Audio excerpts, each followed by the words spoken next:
शोषण के विरुद्ध अधिकार, धार्मिक स्वतंत्रता का अधिकार, संस्कृति और शिक्षा का। इसी के साथ दोस्तों हमें छठा अधिकार दिया गया है संवैधानिक उपचारों का अधिकार। स्टार्टिंग में हमें 7 मौलिक अधिकार दिए गए थे जिसमें संपत्ति का अधिकार भी शामिल था, लेकिन उसको 44वें संविधान संशोधन के माध्यम से हटा दिया गया था। तो उम्मीद करता हूं आपको इस पेज में जितनी भी बातें बताई है वो अच्छे से समझ आ गई होगी। चलिए अब आगे बढ़ते हैं। अब हम बात करें भाग 4 की, तो दोस्तों इसमें आर्टिकल 36 से लेकर 51 तक नीति निर्देशक तत्वों से संबंधित प्रावधान किया गया है। अगर आपको नीति निर्देशक तत्वों से संबंधित अनुच्छेद याद नहीं होते हैं तो उनको मैंने ट्रिक से याद करवाया है, आप चाहें तो उस वीडियो को देख सकते हैं। भाग 4 का की बात करें तो इसमें मौलिक कर्तव्यों का उल्लेख है और वर्तमान में हमारे 11 मौलिक कर्तव्य हैं। मूल संविधान में मौलिक कर्तव्यों का कोई भी प्रावधान नहीं था, इनको 42वें संविधान संशोधन के माध्यम से जोड़ा गया था और 51 का में हमारे मौलिक कर्तव्यों का वर्णन किया गया है। तो उम्मीद करता हूं आपको ये अच्छे से समझ आ गया होगा। अब हम दोस्तों राष्ट्रपति से संबंधित अनुच्छेदों को देख लेते हैं, क्योंकि राष्ट्रपति से संबंधित आर्टिकल अक्सर परीक्षा में पूछे जाते हैं। अनुच्छेद 52 कहता है कि भारत का एक राष्ट्रपति होगा, ये काफ़ी महत्वपूर्ण है। वहीं दोस्तों इससे भी ज़्यादा महत्वपूर्ण है आर्टिकल 53। इसमें कहा गया है कि संघ की कार्यकारी शक्ति जो है वो राष्ट्रपति में निहित होगी। यहाँ से परीक्षा में प्रश्न पूछ लिया जाता है कि संघ की कार्यकारी शक्ति किस में निहित होती है, राष्ट्रपति में, प्रधानमंत्री में या फिर मंत्री परिषद में। तो आर्टिकल 53 काफी महत्वपूर्ण है। आर्टिकल 54 में कहा गया है कि राष्ट्रपति का एक निर्वाचक मंडल होगा। वहीं आर्टिकल 56 में राष्ट्रपति की पदावधि का प्रावधान किया गया है। दोस्तों आर्टिकल 58 भी काफी महत्वपूर्ण है। इसमें राष्ट्रपति की योग्यता से संबंधित प्रावधान किए गए हैं कि राष्ट्रपति बनने के लिए व्यक्ति के पास में कौन कौन सी योग्यताएं होनी चाहिए। इसके बाद अगला महत्वपूर्ण आर्टिकल है दोस्तों अनुच्छेद 60, जिसमें राष्ट्रपति की शपथ के संबंध में प्रावधान किए गए हैं। वहीं आर्टिकल 61 भी काफी महत्वपूर्ण है, जहां पर राष्ट्रपति पर महाभियोग की प्रक्रिया कैसे लाई जाएगी, कौन लाएगा, कितने लोग हस्ताक्षर करेंगे, इसका उल्लेख किया गया है। देखिए यहाँ पर हम बहुत ज़्यादा डीप में नहीं जा सकते, क्योंकि हमारा ये टारगेट है कि कम समय में हमारी सारी चीज़ें रिकॉल हो जाए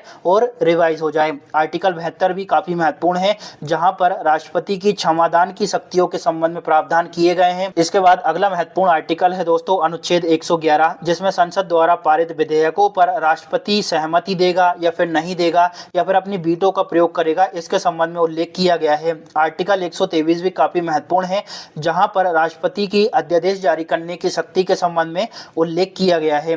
तो उम्मीद करता हूं आपको ये सब कुछ अच्छे से समझ आ गया होगा। चलिए दोस्तों अब हम आगे बढ़ते हैं।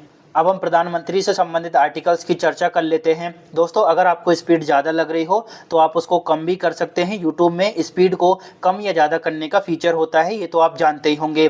दोस्तों अनुच्छेद 74 में मंत्रिपरिषद का प्रावधान किया गया है, जिसमें प्रधानमंत्री भी शामिल होता है। अनुच्छेद 75 में प्रधानमंत्री की नियुक्ति से संबंधित प्रावधान किए गए हैं और प्रधानमंत्री को अपॉइंट या फिर नियुक्त कौन करते हैं, राष्ट्रपति करते हैं। इसके अलावा दोस्तों एक काफ़ी महत्वपूर्ण आर्टिकल है आर्टिकल 78, जिसमें प्रधानमंत्री का राष्ट्रपति के प्रति क्या कर्तव्य होगा इसको परिभाषित किया गया है। आर्टिकल 76 काफी महत्वपूर्ण है, जहां पर भारत के महान्यायवादी यानी अटॉर्नी जनरल ऑफ इंडिया का उल्लेख किया गया है।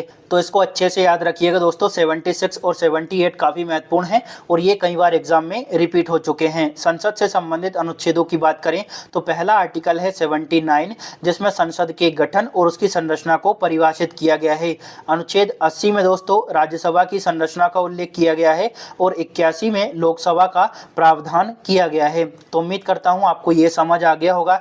इसके बाद अगला महत्वपूर्ण आर्टिकल है आर्टिकल 100, जिसमें निर्णायक मत का उल्लेख है, जिसमें जो अध्यक्ष या फिर सभापति होता है दोस्तों वो मतों की बराबरी की स्थिति में निर्णायक मत दे सकता है। आर्टिकल 108 काफी महत्वपूर्ण है, जिसमें संयुक्त अधिवेशन या फिर संयुक्त बैठक का प्रावधान किया गया है और संयुक्त बैठक को बुलाने का अधिकार दिया गया है राष्ट्रपति को, लेकिन इसी संयुक्त बैठक की अध्यक्षता करते हैं हमारे लोकसभा अध्यक्ष। इसको अच्छे से याद रखेंगे। आर्टिकल 110 में धन विधेयक का उल्लेख किया गया है। आर्टिकल 117 जो है वो वित्त विधेयक से संबंधित है। 116 में लेखा अनुदान की चर्चा की गई है। वहीं 112 में दोस्तों बजट का प्रावधान किया गया है, लेकिन बजट शब्द जो है हमारे संविधान में परिभाषित नहीं है।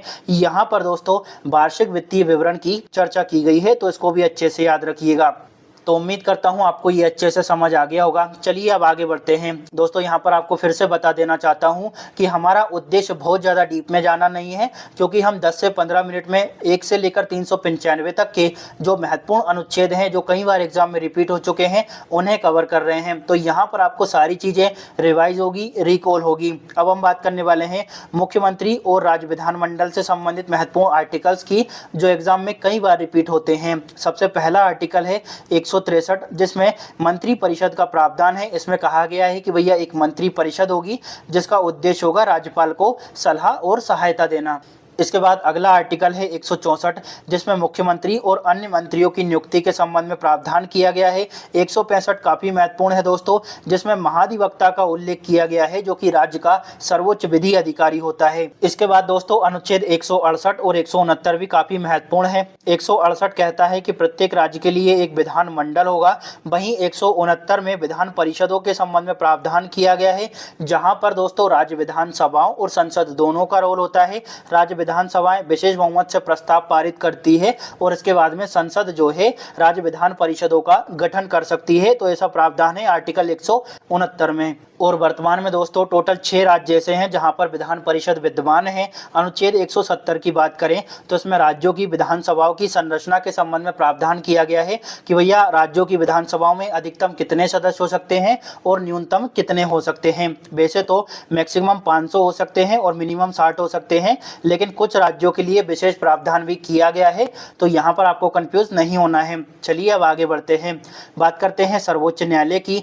दोस्तों सुप्रीम कोर्ट का उल्लेख संविधान के भाग 5 में अनुच्छेद 124 से लेकर 147 तक किया गया है। अनुच्छेद 124 में उच्चतम न्यायालय की स्थापना और गठन के संबंध में प्रावधान है। 125 जो है वो न्यायाधीशों के वेतन भत्तों के संबंध में बात करता है। देखिए 126, 127 और 128 ये काफ़ी महत्वपूर्ण है और कई बार एग्जाम में रिपीट हो चुके हैं, तो इनको अच्छे से सुनना है। दोस्तों आर्टिकल 126 में कार्यकारी या फिर कार्यवाहक मुख्य न्यायाधीश की नियुक्ति से संबंधित प्रावधान किए गए हैं और कार्यवाहक मुख्य न्यायाधीश की नियुक्ति करते हैं दोस्तों हमारे राष्ट्रपति। वहीं आर्टिकल 127 में तदर्थ न्यायाधीशों की नियुक्ति से संबंधित प्रावधान है और दोस्तों तदर्थ न्यायाधीश की नियुक्ति करते हैं सुप्रीम कोर्ट के मुख्य न्यायाधीश, लेकिन दोस्तों राष्ट्रपति से परामर्श करने के बाद ही। इसके बाद आर्टिकल 128 है, जिसमें सेवानिवृत्त न्यायाधीशों की नियुक्ति के संबंध में उल्लेख किया गया है और सुप्रीम कोर्ट में सेवानिवृत्त न्यायाधीशों की नियुक्ति करते हैं मुख्य न्यायाधीश राष्ट्रपति के परामर्श के बाद में। तो देखिए राष्ट्रपति के परामर्श वाला जो शब्द मैंने बोला है उसको अच्छे से ध्यान रखना है। आर्टिकल 129 कहता है कि जो सुप्रीम कोर्ट होगा, जो सर्वोच्च न्यायालय होगा, वो अभिलेख का न्यायालय होगा। आर्टिकल 131 भी काफ़ी महत्वपूर्ण है, जिसमें सर्वोच्च न्यायालय के जो प्रारंभिक क्षेत्राधिकार हैं उनका वर्णन किया गया है। आर्टिकल 137 में दोस्तों उच्च न्यायालय अपने ही निर्णयों को पुनर्अवलोकित कर सकता है, उनका पुनर्मूल्यांकन कर सकता है, इसका प्रावधान है। तो उम्मीद करता हूँ आपको ये अच्छे से समझ आ गया होगा। चलिए अब आगे बढ़ते हैं। अब दोस्तों हम उच्च न्यायालय से संबंधित जो भी महत्वपूर्ण आर्टिकल्स हैं उनकी चर्चा कर लेते हैं। सबसे पहला अनुच्छेद है दोस्तों 214, जिसमें कहा गया है कि प्रत्येक राज्य के लिए एक उच्च न्यायालय होगा। 216 में उच्च न्यायालय के गठन के संबंध में प्रावधान किया गया है। वहीं 223 काफ़ी महत्वपूर्ण है, इसको स्टार मार्क कर लेना, क्योंकि इसमें कार्यवाहक मुख्य न्यायाधीश की नियुक्ति से संबंधित प्रावधान किया गया है हाई कोर्ट में। देखिए सुप्रीम कोर्ट में कार्यवाहक मुख्य न्यायाधीश की नियुक्ति का उल्लेख किया गया है 126 में। तो 126 वाला जो आर्टिकल है वो तो अक्सर बच्चों को याद रहता है, लेकिन 223 वाला भूल जाते हैं। तो भैया 223 में हाई कोर्ट में कार्यवाहक मुख्य न्यायाधीश की नियुक्ति का उल्लेख है और इसको नियुक्त करते हैं हमारे राष्ट्रपति। सुप्रीम कोर्ट में भी राष्ट्रपति और हाई कोर्ट में भी राष्ट्रपति ही कार्यवाहक मुख्य न्यायाधीश की नियुक्ति करते हैं। 225 में उच्च न्यायालयों के क्षेत्राधिकार की बात कही गई है कि भैया इनका जो क्षेत्राधिकार है यानी निर्णय देने की शक्ति है वो कहाँ तक सीमित है। 226 काफ़ी महत्वपूर्ण है, इसमें रिट याचिका का प्रावधान किया गया है। इसके बाद अगला महत्वपूर्ण आर्टिकल है 231, जिसमें 2 या 2 से अधिक राज्यों के लिए एक संयुक्त उच्च न्यायालय की स्थापना की जा सकती है, ऐसा प्रावधान किया गया है। तो उम्मीद करता हूं आपको ये भी अच्छे से समझ आ गया होगा। चलिए अब आगे बढ़ते हैं दोस्तों। अब हम केंद्र राज्य से संबंधित जो महत्वपूर्ण आर्टिकल हैं जो कि परीक्षाओं में रिपीट हो चुके हैं और आगे भी आने की संभावना है, उनको देख लेते हैं। सबसे पहला और महत्वपूर्ण अनुच्छेद है दोस्तों 249। इसमें कहा गया है कि संसद जो है वो राष्ट्रहित के मुद्दे पर राज्य सूची के विषय विषय पर कानून बना सकती है। लेकिन यहाँ पर एक प्रावधान और भी जोड़ा गया है। यहाँ पर यह बोला गया है कि यदि राज्यसभा 2/3 बहुमत से प्रस्ताव को पारित कर देती है और कहती है कि राष्ट्रीय हित के मुद्दे पर कानून बनाना आवश्यक है, तो संसद जो है वो राज्य सूची के विषय पर कानून बना सकती है। 250 भी काफी महत्वपूर्ण है। इसमें कहा गया है कि आपातकाल की घोषणा लागू होने पर संसद को राज्य सूची के किसी भी विषय पर कानून बनाने की शक्ति प्रदान की जाती है। वहीं 262 में अंतर्राज्यीय नदी जल विवाद का उल्लेख किया गया है। यहाँ पर यह कहा गया है कि संसद एक कानून बनाकर राज्यों के बीच में जो जल विवाद हो रहा है उसको निपटा सकती है और इसमें न्यायपालिका के हस्तक्षेप को रोक भी सकती है। आर्टिकल 263 जो है वो अंतर्राज्यीय परिषद की स्थापना से संबंधित है। 280 में दोस्तों वित्त आयोग के गठन के संबंध में प्रावधान किया गया है। 312 काफी महत्वपूर्ण है। इसमें अखिल भारतीय सेवाओं का उल्लेख किया गया है। IAS, IPS, IFS इनका वर्णन यहाँ पर 312 में किया गया है। 315 में UPSC यानी संघ लोक सेवा आयोग और राज्य लोक सेवा आयोग के गठन और उनकी संरचनाओं के संबंध में प्रावधान किया गया है। तो उम्मीद करता हूं आपको ये अच्छे से समझ आ गया होगा। चलिए अब आगे बढ़ते हैं। अब दोस्तों हम कुछ अन्य महत्वपूर्ण आर्टिकल्स की चर्चा कर लेते हैं जो कि स्पेसिफिक रूप से डिवाइड वहां पर नहीं किए गए थे। जैसे आर्टिकल 148 काफ़ी महत्वपूर्ण है।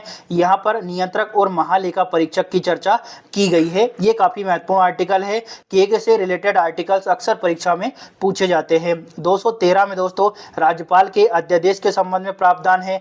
233 में जिला न्यायाधीश की नियुक्ति का उल्लेख किया गया है।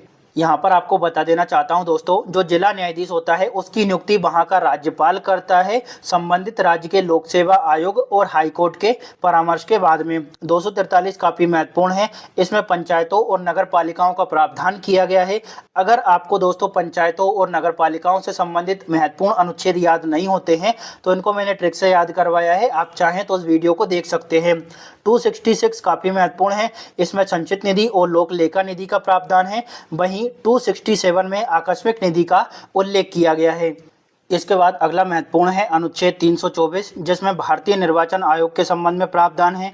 338 में दोस्तों राष्ट्रीय अनुसूचित जाति आयोग और 338A में राष्ट्रीय अनुसूचित जनजाति आयोग का उल्लेख किया गया है। वहीं 338B में दोस्तों राष्ट्रीय पिछड़ा वर्ग आयोग की स्थापना के संबंध में प्रावधान है। 352, 356 और 360 ये तो आपको पता ही होगा। 352 में राष्ट्रीय आपातकाल की चर्चा है। 356 में राज्य आपातकाल की चर्चा है जिसको हम राष्ट्रपति शासन कहते हैं और 360 में वित्तीय आपातकाल का प्रावधान किया गया है। तो यहाँ पर दोस्तों हमारा आज का लेक्चर खत्म होता है। अगर आप इनके MCQs लगाना चाहते हैं आर्टिकल्स के तो उस वीडियो का लिंक मैं आपको डिस्क्रिप्शन में दे दूंगा। वहाँ से क्लिक करके आप अनुच्छेदों से संबंधित सभी महत्वपूर्ण MCQs या फिर ऑब्जेक्टिव लगा सकते हैं। इसका जो PDF है आपको मेरे टेलीग्राम चैनल और RTI ऐप पर मिल जाएगा। उन दोनों का लिंक भी मैं आपको डिस्क्रिप्शन में दे दूंगा। अगर आपको वीडियो अच्छा लगा हो तो लाइक, शेयर और सब्सक्राइब जरूर करें। Thank you.